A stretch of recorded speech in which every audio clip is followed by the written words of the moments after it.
동두천에는 오랜 기간 미군 기지가 자리 잡고 있었죠. 일부 반환되긴 했지만 일부는 여전히 남아있는데요. 지울 수 없는 아픈 역사가 서려 있는 곳입니다. 바로 기지촌 문제인데요. 지역 시민사회는 이런 흔적을 지우기보다는 관광 콘텐츠로 개발해야 한다고 주장하고 있습니다.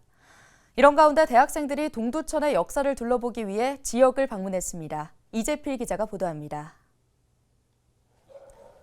대학생 80여 명이 동두천시 광암동을 방문했습니다. 과거 주한미군 공여지였던 이곳은 지난 1998년 국내 최초로 반환된 곳입니다. 특히 시민들이 직접 나서 반환운동을 펼쳤는데 이른바 쇠목 공여지 반환운동입니다. 당시 미군 탱크의 진입을 막기 위해 주민들이 쌓아놓은 돌탑은 지금도 마을을 굳건히 지키고 있습니다. 미군이 사용하지 않는 땅, 그리고 한국 사람들이 다시 돌려받아야 할 땅들을 돌려받게 시작하게 만든 곳이고, 또 하나는 더 이상 미군 범죄, 미군 폭력으로부터 한국인들이 희생당하지 않아야 된다는 것을 분명하게 알려준 사건, 그리고 그걸 해결해낸 사건이 이 땅에 있다. 이어서 방문한 곳은 동두천시 상패동의 공동묘지. 이곳은 자연 발생 공동묘지로 약 1000개의 무덤이 있습니다. 60%는 무연고 묘지로 다수의 기지촌 여성들이 이곳에 안장됐다는 증언도 있었습니다. 학생들은 하얀 국화를 바치며 고인들의 넋을 위로했습니다. 다른 지역은 또 많이 가보고 했는데 여기는 처음이거든요. 그래서 어떤 곳일까를 늘 상상만 해보고 책을 읽고 했었는데 실제로 와보니까 좀 많이 사람들에게 내가 배운 것들을 알려야겠다는 생각이 많이 들었습니다. 많이 안 알려져 있으니까.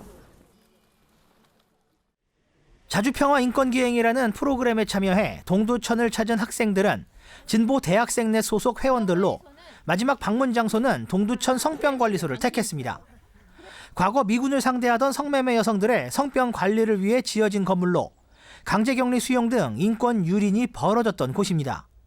현재 철거 위기에 놓여 있는데 지역 시민사회는 이곳을 역사인권박물관으로 조성해야 한다고 주장하고 있습니다. 전국에 하나밖에 안 남았다고 하는 걸 보니까 꼭 보존을 했으면 좋겠다고 생각을 합니다. 부끄러운 역사라기보다는 어쨌든 기억하고 우리가 함께 이런 일들 다시는 만들지 말자. 이 땅에서 이런 문제로 고통받는 사람들이 없게 해야 되지 않냐라는 교훈을 남길 수 있게 잘 보존되었으면 좋겠습니다. 이번 기행은 경기북부 평화시민행동이라는 단체가 안내했습니다. 시민행동은 동두천 지역의 아픈 역사 흔적을 관광 콘텐츠로 개발해야 한다고 꾸준히 주장해왔습니다. 동두천은 한반도의 현대사를 정말 뜨겁게 살아온 동네이기 때문에 그 시민들이 그동안 겪어왔던 많은 일들이 있는데 이 이야기들을 평화의 줄거리로 바꾼다면 전 세계 사람들이 평화를 보러 오지 않겠어요? 이게 갈등이 아니라 서로 좀 이렇게 잘 합의해서 좋은 방향으로 갔으면 정말 좋겠습니다. 미군 기지는 약 70년 동안 자리하며 동두천의 경제와 사회 전반에 많은 영향을 미쳤습니다. 시민사회는 이런 역사적 흔적들도 지역 경쟁력을 강화하는 요소로 자리매김할 수 있다고 강조하고 있습니다.